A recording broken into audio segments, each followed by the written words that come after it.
Here's a look outside Split Rock. We've got some cumulonimbus clouds in the background that's out to the west.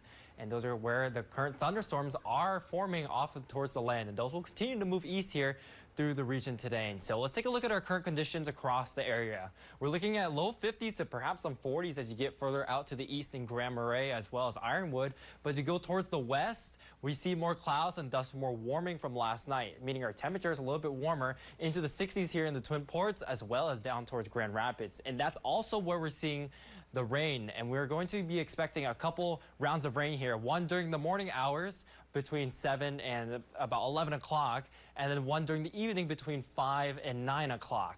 And so the first batch of rain is currently along the I-35 corridor now. Hinckley, you're about 15 minutes away from those storms here. So let's zoom on in here to see, let's get a bit of a closer look.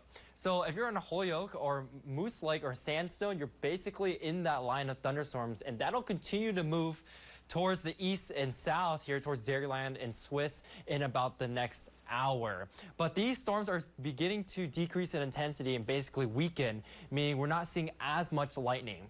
And also up along the North Shore, the scattered thunderstorms up here are not very intense either. And so we'll continue to see some lighter rain showers as you head further north into the region. Now, after this batch of rain, we're going to be seeing an evening chance of some showers and storms associated with the cold front. Out behind the cold front, we're going to be getting some cooler air and some brisk northwesterly winds here heading into Wednesday and Friday. Now, so Wednesday, we're expecting northerly winds at about 15 to maybe 20 miles per hour in some spots, especially out towards Lake Superior. Thursday is not going to be as windy because the low is going to be departing a little bit, but on Friday, we see another impulse of energy that's going to come into the region, and that's going to amplify our winds a little bit more here heading into Friday afternoon, where again we could see winds up to 15 to 20 with some gusts maybe up to 25 or even 30 miles per hour. So it's going to be a windy late week here heading into the rest of the weekend. So starting out from this afternoon, here's that first round of showers here that's likely to be into the greater area by around 9 o'clock. By about 12, it's going to likely be into northwestern Wisconsin and the UP, with temperatures rising into the 70s behind that. And we could see some partial clearing here heading into the early afternoon hours.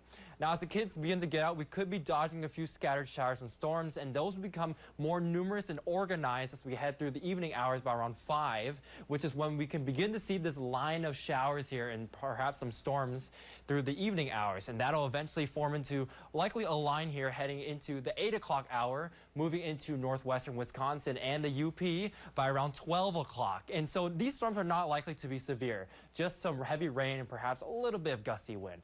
Now, up behind that, we're going to be seeing some scattered showers heading into Wednesday, as well as during the afternoon hours. And then overnight, we could see a few snowflakes mixing in during the overnight hours into Wednesday into Thursday across parts of the Arrowhead. So here's our 7-day forecast. We're looking at chilly conditions here through the latter half of the week, with 60s returning by Sunday.